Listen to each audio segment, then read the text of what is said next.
If you like a riddle, have a go at this one. Who am I? Invited by the kings of history to speak the truth with mockery. Art and culture both depict me with paradoxical qualities. I am both sorrow and delight, bring children a joy and fright. Faced with motley and white, and a smile spread too bright. Who am I? Hi everyone, I'm Richard Williamson. This channel is about art, design, and creativity and the ways they can impact our lives. And today we're going to explore the history of, the artistic depiction of, the cultural inheritance of, and the modern practice of the answer to this riddle. Pause the video now, because the answer is a clown or a jester. Perhaps the most paradoxical figure in history, blending humor with darkness, innocence with insight. To understand this complex figure, we're going to need some context. There is a surprisingly robust pattern for them across cultures throughout history.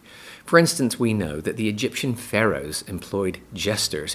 The African court of Benin had clown figures. The Greeks had Eris, the goddess of discord. The Roman playwright Plautus wrote a clown-like character in a play in 250 BC. Dong Feng Shuo was a famous Han Dynasty jester, and medieval courts were filled with them. Across cultural boundaries and centuries, we find three interesting similarities to all jesters and clowns. One, they don garish costumes, face paint, or absurd personas. Two, they're the outsiders of the established social hierarchy. And three, most importantly, they parody authority, often with comical insight which reveals hidden truth. But why? As Shakespeare's fool in King Lear says, "Thou shalt not have been old till thou hadst been wise." Their purpose was to entertain, but also to reveal hidden truths. Their position allowed them to kind of diss the powerful without offending them, creating this layer of plausible deniability. But one thing I found fascinating in my research for this video is that none of these deeper layers are generally found within the clowns or jesters from art history.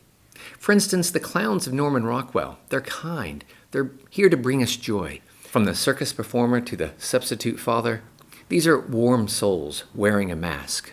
They're three-dimensional and human, yes, but they lack that fourth dimension of revealing insight. It was Jean-Antoine Watteau who first introduced a sad and introspective clown in 1719, portraying him as an isolated, naive character whose unrequited love and vulnerability set him apart from his fellow performers. His view of clowns as tragic, complex figures inspired generations of artists, establishing the archetype, perhaps most famously with Stańczyk, painted in 1862 by Jean Matejko. We find the jester in a moment of deep melancholy, alone while the court celebrates behind him. He embodies that sad clown paradox, which highlights his role as both tortured observer as well as entertainer. Pablo Picasso continued this theme in 1905 with his family of Saltimbanque. Crucially, another portrayal which is deep and human, but for me, it lacks the parody, the wit, the absurdity of what clowns actually were.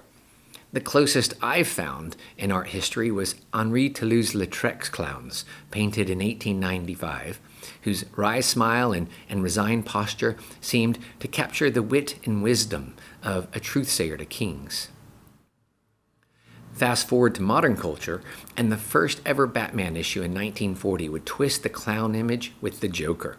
And while he started off as just a trickster, with just a kind of dark sense of humor, over the years the Joker took a sinister path in both TV and comics, became eviler, more evil, with both the Jack Nicholson and Heath Ledger versions, until Joaquin Phoenix took us back to the sad, lonely soul imagined by Watteau. Now, I love the Jokers, but they are not clowns, not jesters, except in appearance.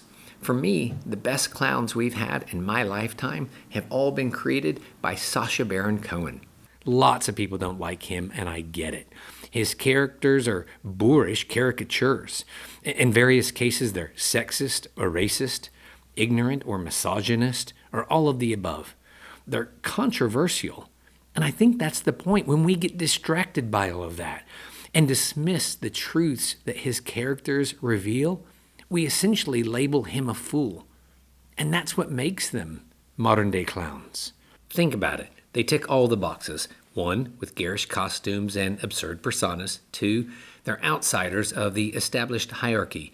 In fact, when we judge him for his characters, I think this is the evidence of the social hierarchy that jesters had to navigate.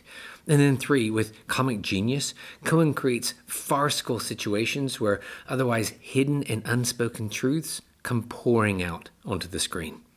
If you don't know, Cohen walks around in real life pretending to be a heavily stereotyped character with a cameraman and convinces people he's making a documentary, then sets them up to reveal themselves.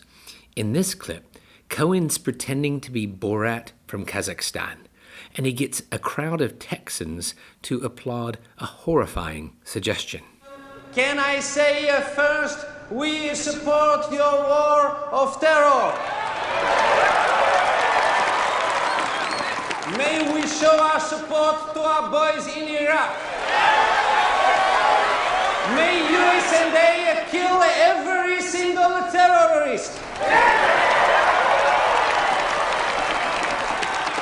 May George Bush drink the blood of every single man, woman, and child of Iraq. Cohen is an auteur, and what I love about his portrayals is how they allow us to imagine how a jester might have actually behaved in the courts of kings and emperors. I've wondered before why kings would allow themselves to be mocked. Before Cohen, I'd always assumed that allowing a voice of dissent from a fool served to align the king's opposition with foolishness, which is clever politically. And maybe that happened. But now I wonder if Cohen's work shows us that maybe, when the jester was really good, their insight went over the king's head. Maybe they didn't even get the joke. Researching this video leaves me with a final question, a genuine question, which is, why is it that artists haven't done a better job of capturing this deeper layer of intrigue? I love some of those paintings, don't get me wrong, but everyone gets sad sometimes. Depicting anyone with melancholy is a profound thing to portray, but it's not unique to clowns. For me, some of those paintings are missing a dimension, a layer of what being a jester was all about. I don't know, are there some wonderful pieces out there I don't know about? Let me know your thoughts in the comments. If you like this sort of thing, follow for more. Thanks for watching.